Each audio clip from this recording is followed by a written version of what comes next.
2 years ago, the newly minted Albanese government declared the climate wars were over. But a resurrection of the debate over nuclear power and an abandonment of the 2030 emissions targets by the coalition speaks, well, to a sort of alternative situation and could again play a major role in the results of the next election. Zoe Daniel is the independent MP for Goldstein and Keith Wolahan is a Liberal MP for Menzies. They're both Melbourne seats and I spoke to them together earlier. Zoe Daniel, Keith Wolahan, welcome to the program. Thanks, Patricia, for having us. Zoe Daniel, I'll start with you. You campaigned in the last election with Climate 200. It was a key election issue 2 years ago. Has the coalition handed you and other Teal candidates your campaign now? Is this essentially political gold for you? Oh, look, I would never take anything for granted, but I would say that in the last few days in my electorate, there has been real frustration about this announcement from the coalition. I was with a group of volunteers last night and they were just gobsmacked that the opposition leader would come out and announce a backsliding policy on climate. And I would say, Patricia, that there's deep frustration about Labor's unambitious performance on climate policy too. I think people feel really let down by the government. So in that sense, there is, I think, a view in an electorate like mine that if they want strong accountability on climate, it's going to come from the crossbench, not from the two major parties. Keith Wolahan, you're one of the few Melbourne Liberal MPs who retained an urban seat. There were obviously seats that were lost to Teal independents like Zoe. How can the coalition viably go to an election after the message of the last election without a 2030 emissions target? So my seat is committed to climate change and I'm committed to climate change and so is the coalition. What we've seen in our body politics and a number of issues is a righteous moral dualism. And you wrote about that on Monday on another issue where we see narrative dominating nuance. And if ever there was an issue that required nuance, that required a focus on energy and science rather than rhetoric and belief, it's this.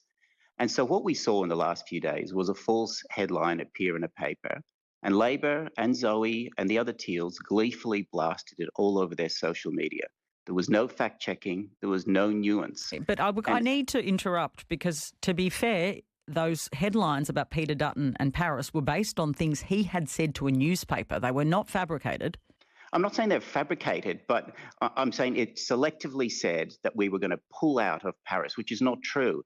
And despite us and Peter saying it over and over again, there has been no correction to that. And I really like and respect Zoe Daniel, but said on her social media that stop using Trump-like tactics. It was almost like there was a joy in the headline that was put out there the last few days. The coalition is committed to net zero and to Paris. That is a fact, and it was a lie to claim otherwise. Okay, so let's talk about the things that you're not committed to, because you say you're committed to net zero. Well, that's in 2050. You need to actually reduce emissions on the way there, or it's actually quite meaningless. And the Paris Agreement obliges you to reduce emissions. Now, your leader is saying that you're going to go to the election without telling the public how much you're going to reduce them by. Can't you see that that's an issue? The issue is that we need to properly do the modelling so that we're honest and transparent with the Australian public. And that's what's been missing in this debate over a decade long. And we need to actually do the work that you can only do when you're in government. And that hasn't been done. And one of the problems that we're in right now is that Labor gave a target and they hadn't done the work.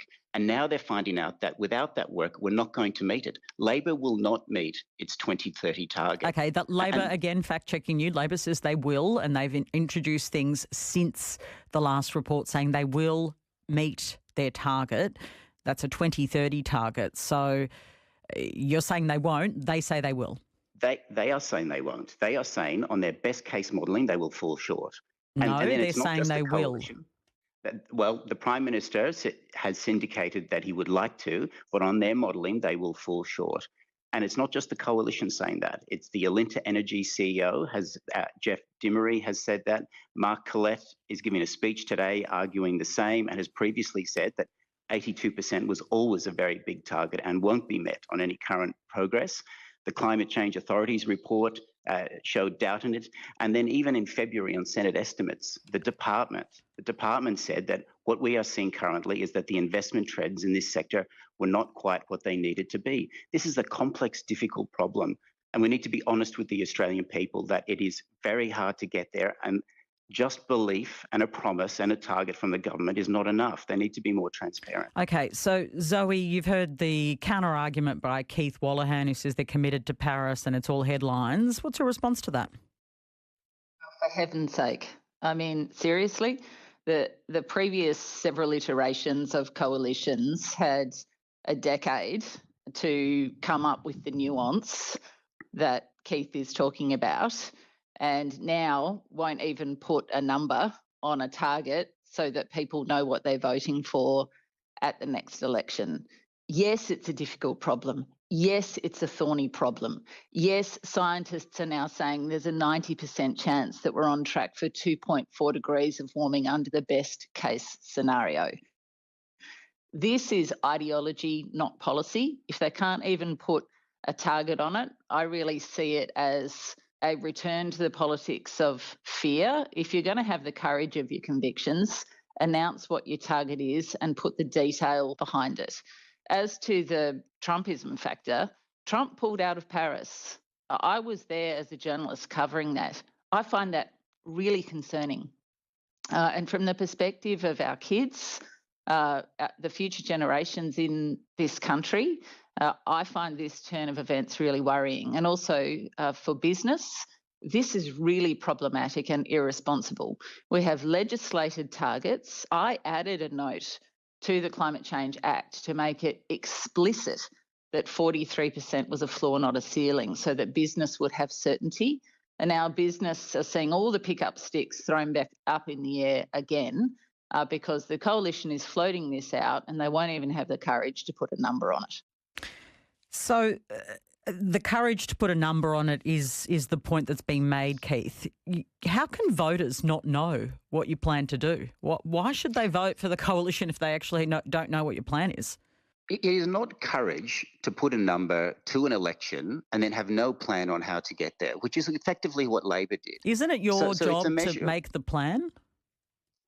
But of course, it is a government's job to implement the plan. But the problem we have had in this area is that it has been driven by politics and rhetoric and headlines. And so when Labor gave the number, it was just a number. They didn't have a plan on how to get there. And what we are seeing again and again is that this plan is not achievable on their own best measure. And we need to talk about that and we need to analyse it. And again, Zoe linked Trump pulling out of Paris. What's that got to do with what we are doing as a coalition? We are committed to Paris. To make that comparison by 2050, but not the interim, and the interim matters. Also, there is another point here, and there's another Keith in your party room, another part of your party room, Keith Pitt. There's also another guy called Barnaby Joyce, actually on the front bench. They both want to pull out of Paris altogether. How does that square with you, Keith Wolahan? It squares completely fine. The Nationals, who are in coalition with us, had a debate about net zero at their national conference. And it was overwhelmingly supported, despite speeches by others, including those that you've mentioned. And they passed it because they care. We are committed to Paris because we care. It would be politically easier not to have this debate and just pretend, to just give a number and then just pretend. So what's Barnaby Joyce and Keith Pitt talking about then? Well, they have their own views, but they have not been. Are they helpful to you as you're campaigning in your seat? I would rather people are upfront and honest about their views, which is what they are, which is great. But they don't carry the numbers in the Nationals, and they didn't at their own conference. That's the nation we live in. We debate things and we talk about things, and there are people in our community and our country that share their views. But the coalition policy is absolute. We are committed to Paris because we care about climate change. I mean, I can't be more clearer about that.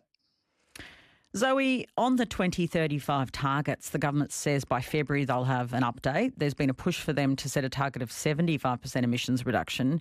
If they're struggling to get to 43%, although, as I say, I can only base it on what they tell us, which is that they have new policies and they will, get to 43%. That's what they want to do. Is a higher target for 2035 realistic? Well, look, I think we need to be more ambitious. and we will need to see exactly what the government is talking about there. I think that, Keith's right to some degree. They're talking out of both sides of their mouths is not helping in terms of approving new oil and gas projects at the same time as trying to hit 43%. And then, as I inserted into the Act, a more ambitious target really is where we need to be going. This is a stepped process. And, when we talk about rhetoric, yes, it has been beset by rhetoric. Now's the time to actually knuckle down and get it done. Take the steps that are required in a logistical sense, in a budgetary sense, in a community sense. And on that basis, I speak for my community, who I believe do want strong action on this. And we can't do it based on trust. What Keith seems to be saying is that the coalition won't put a number on it, okay, but then they're asking us to just trust that we'll have nuclear reactors in 15 years and we'll be able to hit targets by 2050. I think if there was one overarching theme of the 2022 election, it was that people don't trust governments. So there's going to have to be more underpinning it than that. Yeah, that is an interesting point Zoe Daniel makes, Keith Wolahan. You're asking voters at the next election to trust you'll get there, but why should they?